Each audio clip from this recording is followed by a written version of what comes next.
On April 8th, 2024, much of the U.S. was in the path of a total eclipse of the sun, the last one for 20 years. We could have gone to either Tim or Connor's, as they were both in the path of totality. But to see the eclipse, we needed a sunny day, Cleveland or San Antonio. In April, we chose San Antonio.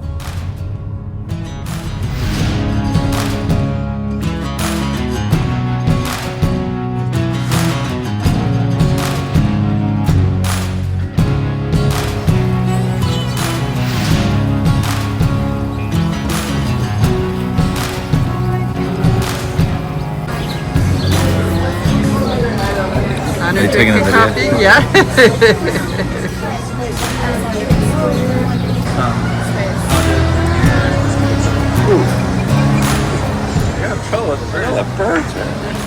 The first day seemed promising. We had a great time visiting Connor, who took us to the Pearl and then to the historic Market Square with Claire.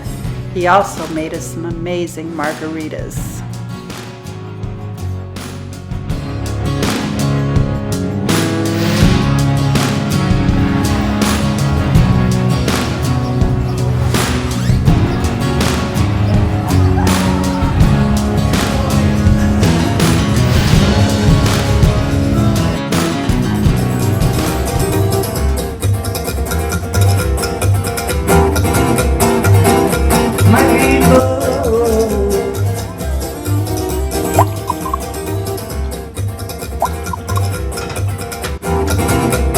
One thing we learned about San Antonio is that the food is amazing.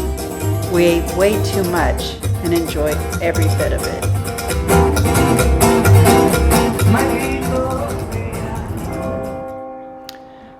On Sunday, we began the day with Mass at San Fernando Cathedral, and then we explored the Riverwalk and visited the Alamo, along with everyone else who was in San Antonio for the eclipse. It was just a little crowded. This is like Love Island. This is like the spot to get like engaged at.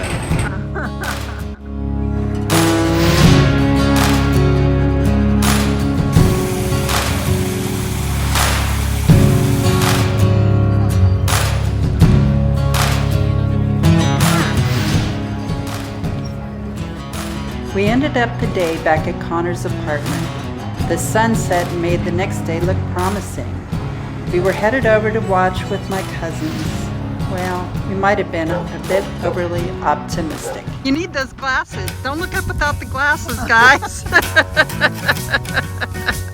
I can't see anything.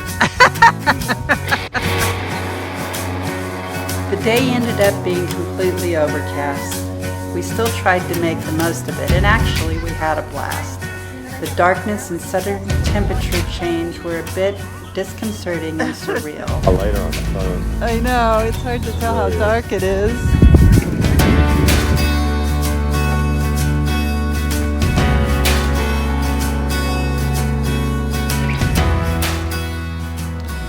Meanwhile, in Cleveland, they got complete totality.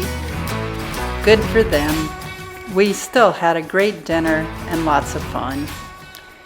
We visited my dear Aunt Eunice. I doubt if she recognized me, but there was still a look of love between us.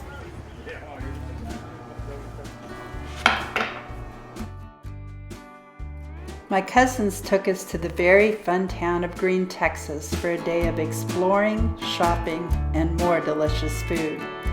The authentic dance hall was filled with photos of many country singers who had played there, from Lyle Lovett to Merle Haggard.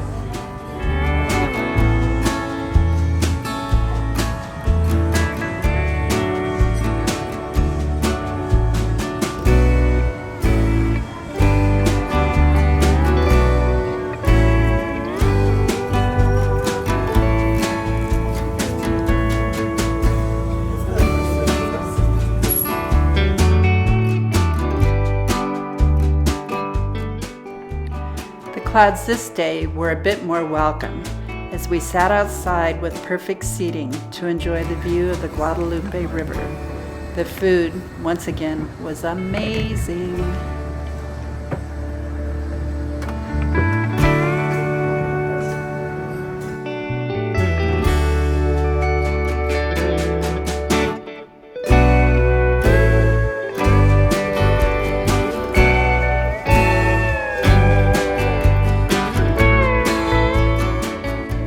After we finished our tour of green, we headed to the iconic attraction of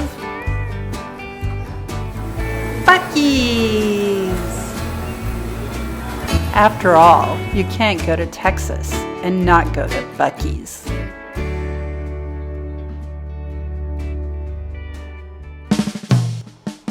For our final day, Brian and I headed off by ourselves to the beautiful hill country in search of the famous Texas bluebonnets.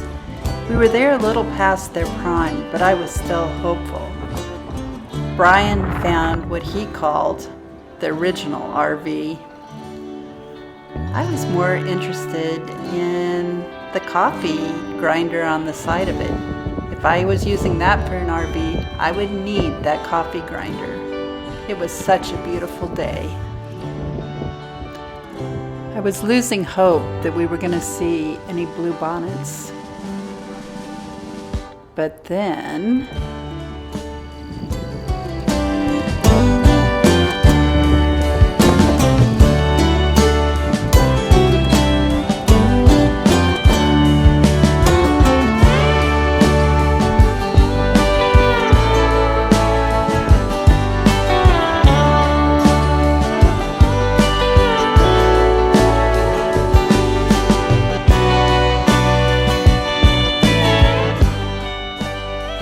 we even found a Texas longhorn. Our next stop was the charming town of Fredericksburg, which is known for its German heritage and vineyards. Brian also discovered that it was the home of the National Museum of the Pacific War. Leave it to Brian to find a museum.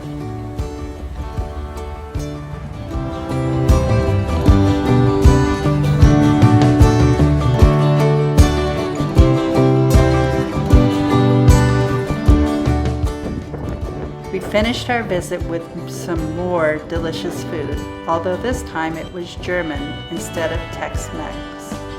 We also celebrated with a flight of German beers.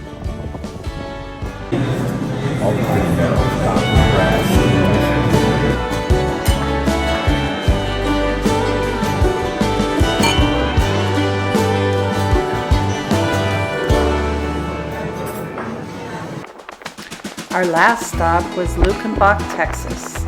I was hoping to see Waylon, Willie, and the boys, but actually it was just a general store, a post office, and a dance hall. If we had blinked, we would have missed it entirely. In fact, one car drove past the entrance and had to do a U-turn to find it.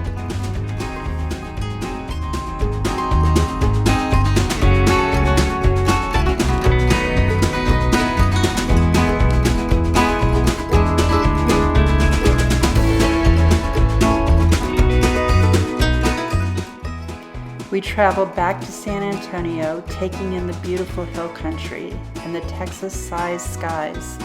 It was so beautiful.